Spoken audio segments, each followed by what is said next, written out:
so I'm gonna need a lot of defense behind me and a lot of help. So I have to keep those guys on their toes. So in that sense, then I guess today is a plus. Is it a check mark or a? Oh yeah, just checking the box. You know, like I said, worked ahead that was the main goal today. Just attacking, working ahead, and you know, being able to work ahead and got ground balls like I wanted to do, and stuff's not quite where we want it to be yet, but it's still February, so we're in a good spot. Where would you like the stuff to get better in the next couple of weeks?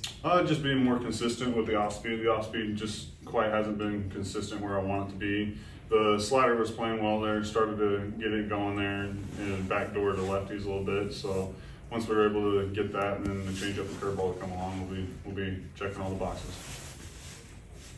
What's the reaction from the rest of you guys in the rotation when you hear about Senga?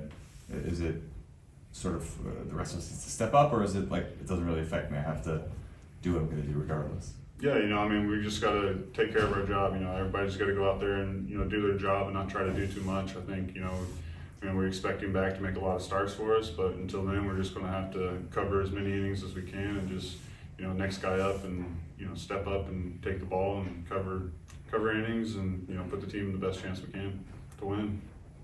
When you move from organization to organization and different pitching coaches, is there something that Jeremy Hefner has spoken to you about that's been helpful that other pitchers coaching might have not noticed? Not yet.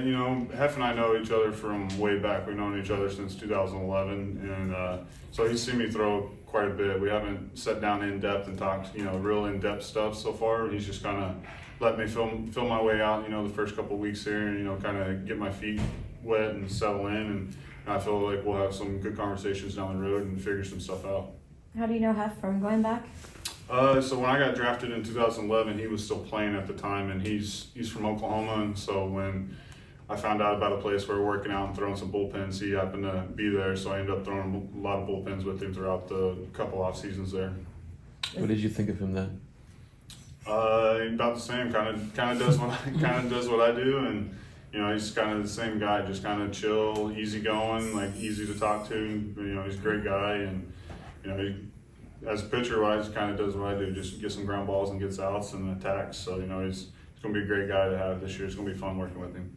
Did you spend any time with him this offseason after the trade?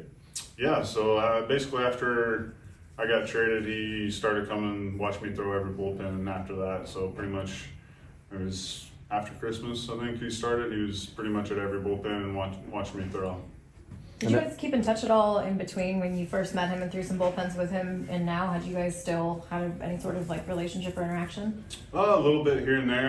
Obviously, when playing against the Mets, again with the Brewers, I would see him then, talk to him a little bit before games and stuff like that, and then would see him in the off season sometimes still, because there's some guys that are on the Mets that he would come and watch throw some bullpens, and so we'd be at the same place and I'd talk to him then. So yeah, we've kind of kept in contact throughout the years. The evolution of the technology that's been available to pitchers, it just changes so rapidly. What have you noticed from your beginning to now? What tools are available to you and how you use them? Thousands and thousands more, it seems like. I talk about it all the time. Back when I got drafted in 11, it seems like we've jumped 7 generations of technology to be able to tell you exactly how you're spinning the ball, where your hands released on the ball, with all the slow-mo technology and all that kind of stuff now. So it's kind of crazy and insane to think about all the tools that we have out there to help us now. So they're doing everything they can to put us in the best position and help us win, and it's up to us just to go out and execute.